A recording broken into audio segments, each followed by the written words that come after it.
My name is Lena. I am 29 years old. I work in a small company as an assistant. My days are simple. My life is calm. Nothing special ever happens. Then one Monday morning, everything changed. A new supervisor joined our team. His name was Mr. Adrian. He was 38. He was gentle when he spoke. He listened carefully. He had this warm smile that made the whole room softer. At first, he was just my supervisor. I greeted him politely. "Good morning." Then I went back to typing, back to my quiet routine. But days passed, and something inside me started to shift. I liked when he called my name. I liked when he asked for help. I liked the calm confidence in his voice. And when he stood near me, I felt a strange warmth inside my chest. One afternoon, he asked, "Lena, are you all right? You look tired today." I smiled. I said, "I'm fine." But inside, my heart was beating too fast, too loud. I tried to ignore my feelings, but every evening on my way home, I thought about him. His smile, his voice, his kindness. I told myself, stop thinking about him, but my heart didn't listen. Then one morning, I noticed something. A ring. A simple, silver wedding ring on his hand. My heart fell.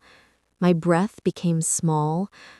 I stared at my screen, pretending to work, but the truth hit me like cold water. He was married. I whispered to myself, "Lena, stop this. Forget him." But it was already too late. My heart had gone ahead before I had the chance to stop it. Every day, I saw him. He walked past my desk and said, "Good morning, Lena." I smiled, but my heart hurt. I sat in meetings and tried to focus on the presentation, but my eyes kept finding his face. One day, he came close, too close. He leaned over to help adjust a setting on my computer. His hand brushed mine by accident. My whole body froze. My face turned hot. He looked at me gently and asked, "Are you okay?" I nodded, but I was not okay. I was falling in love with a man who was not mine.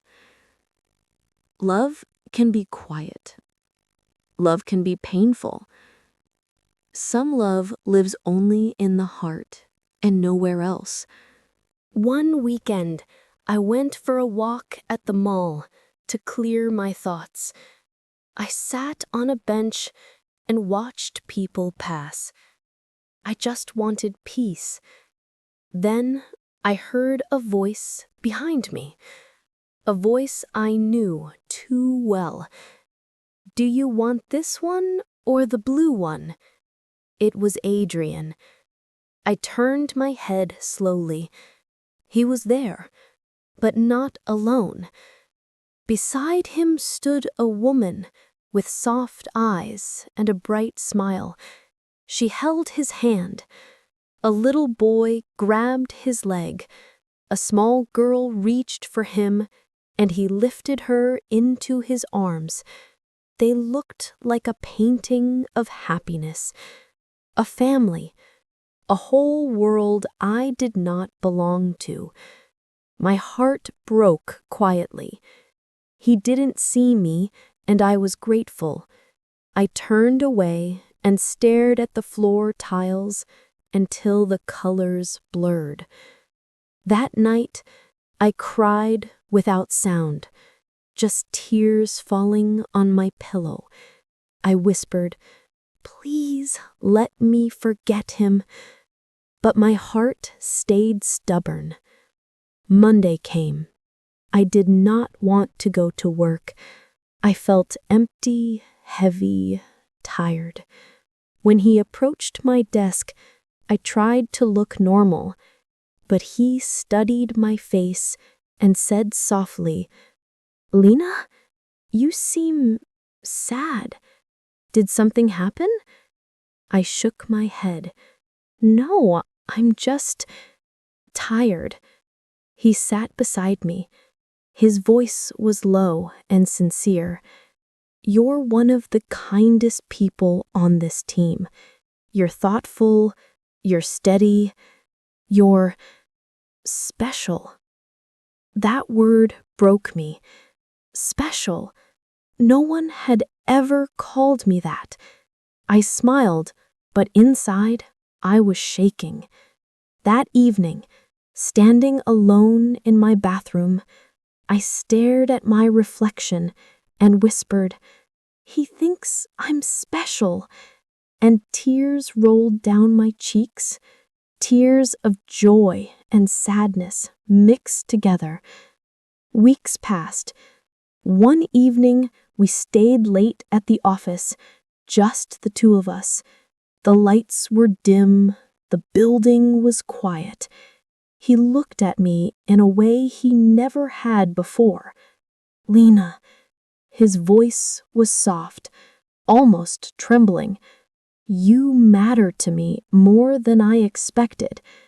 My heart stopped. I blinked, trying not to cry. "I'm married," he continued. "I love my family. But sometimes being around you makes me feel alive in a way I haven't in a long time." I didn't know whether to smile or break. I whispered, "Adrian, you have a family. I don't want to cause pain." He nodded slowly. "I know. I never want to hurt anyone. But I wanted you to know that you're important." The silence after that felt heavy, painful, beautiful, all at the same time.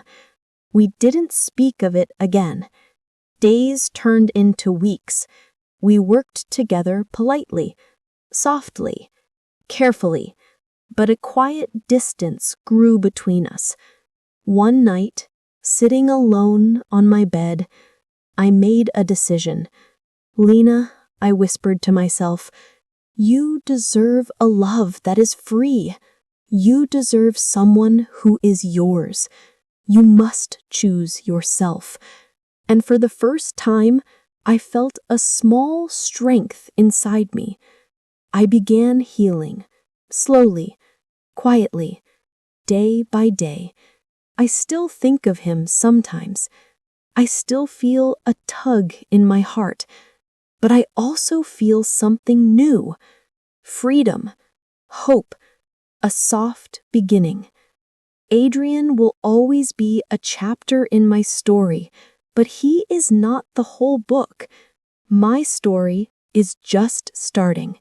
Thank you for watching this story. If you enjoyed watching this video, make sure to like and subscribe. See you in the next one.